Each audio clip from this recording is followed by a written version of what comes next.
MacFarlane became the youngest showrunner in television history when his animated series Family Guy aired on Fox.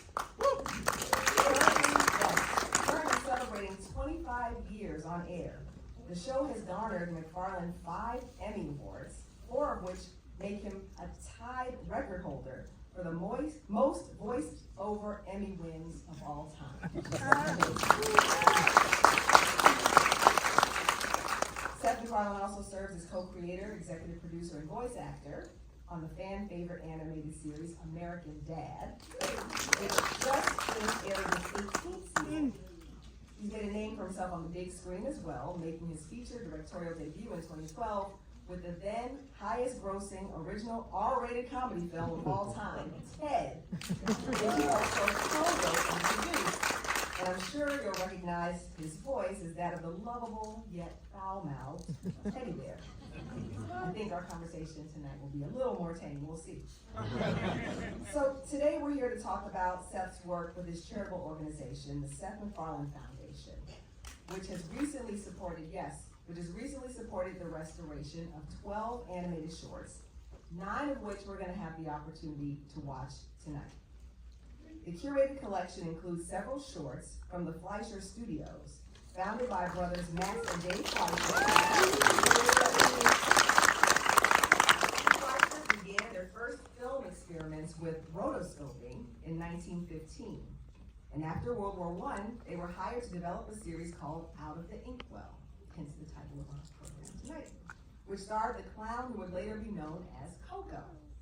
At Fleischer Studios, Coco the Clown was joined by original characters Betty Boop and Grampy, as well as animated adaptations of comic strip characters Popeye and Superman.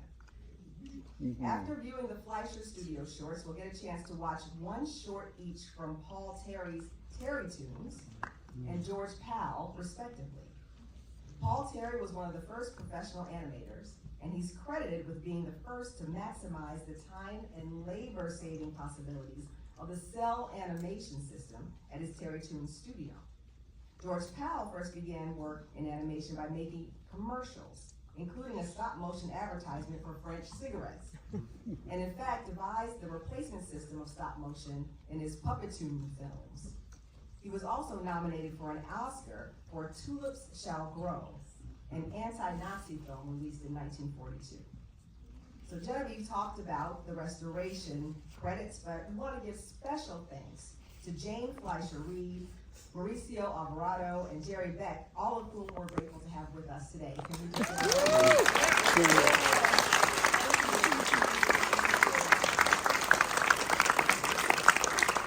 Now, I am delighted to have Seth MacFarlane join me in conversation about this project. Welcome, Seth.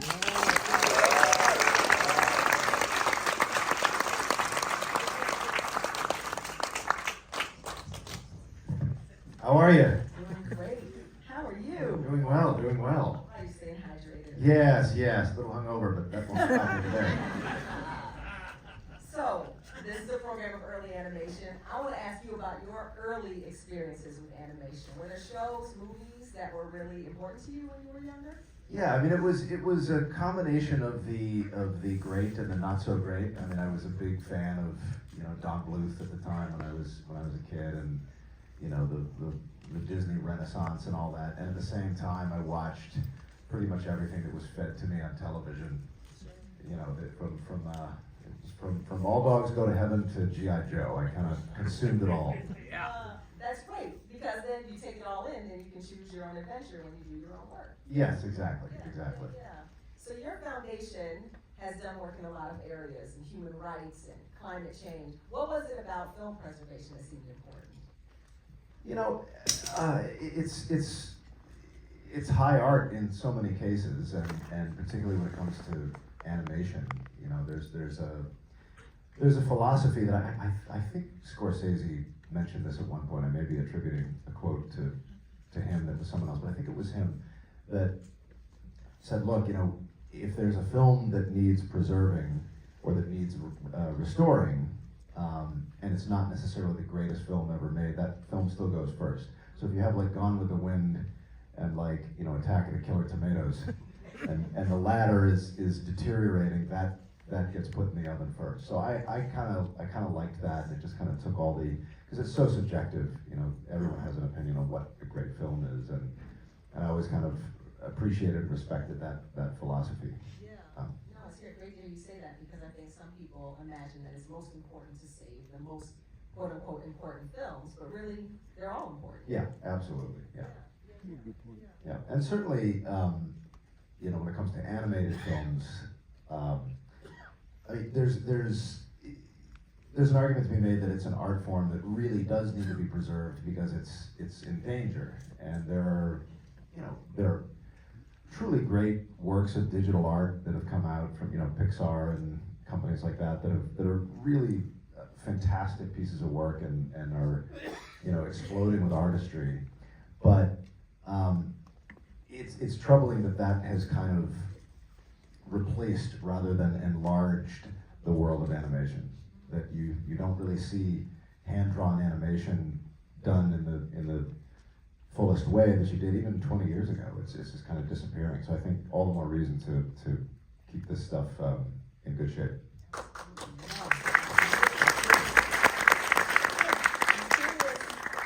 About what you think about what's important for contemporary audiences. About these films that were made between, you know, 1920s, 1940s. What can we learn from them?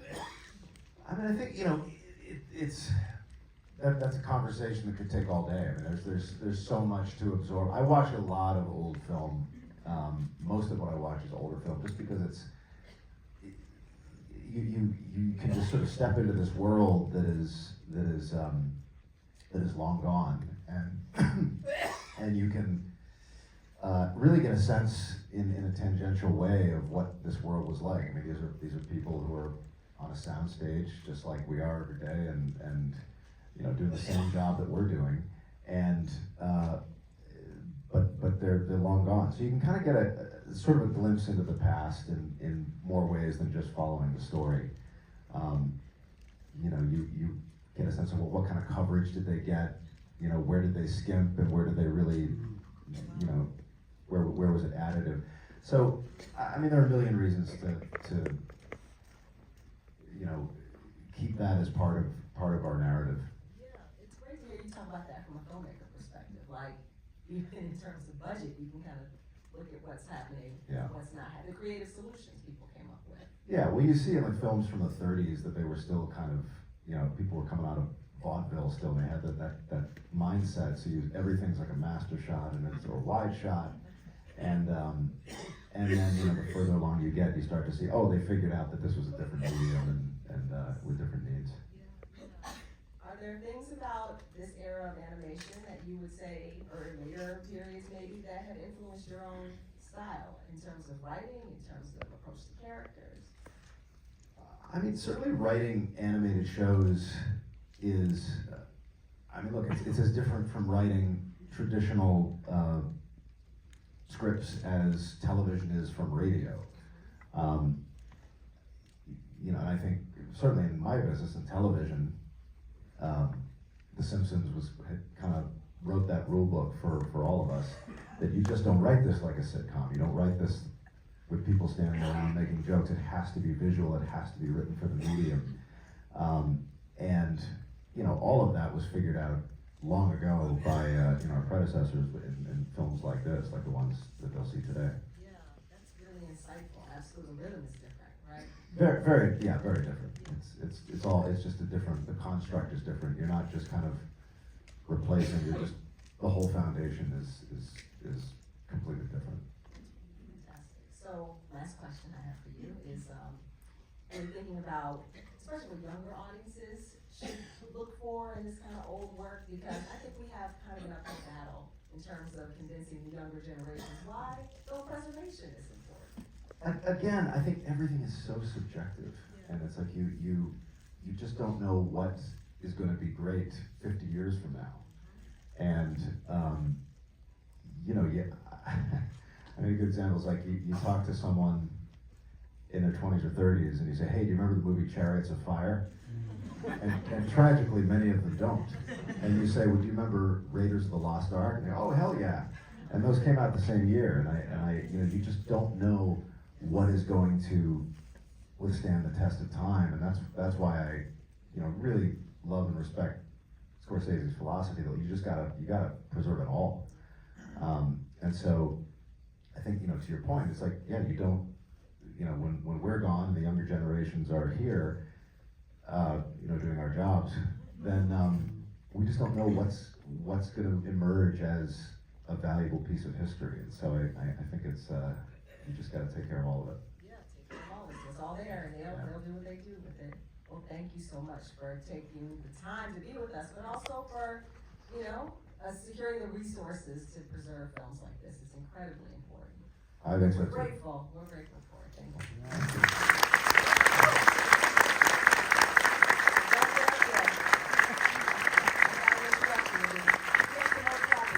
Our accompanist tonight, Ben Modell, is here. I know many of you know and love him. Ben Modell, I know you know about him, but I have to sing your praises. It's amazing. He's one of the nation's leading accompanists, and he is someone who plays both piano and theater organ. He's currently the resident accompanist at MoMA in New York and at the Library of Congress's Packard Campus Theater. You might recognize him from previous TCM festivals as well as other classic film festivals around the globe. For the past 40 plus years, he has created and performed thousands of live scores for silent films and turning card. He has recorded scores and can be heard on numerous Blu-rays and DVD releases from Kino, Milestone, and his own label, Under Crank Productions, as well as on Turner Classic Movies. Fittingly for today's conversation, Modell's Under Crank Productions has also restored and released many rare, undiscovered gems of the silent era, including films starring Marion Davies, one of his particular favorites, Edward Everett Horton, Marcel Perez, Alice Howe, and others that have been out of circulation since the 1920s. As part of a co-branding arrangement with the Library of Congress, we're so honored to have him back with us tonight at the TCM Classic Film Festival to accompany the first of tonight's films, a silent from the Fleischer Studios entitled Coco's Tattoo. So please welcome Ben Modell.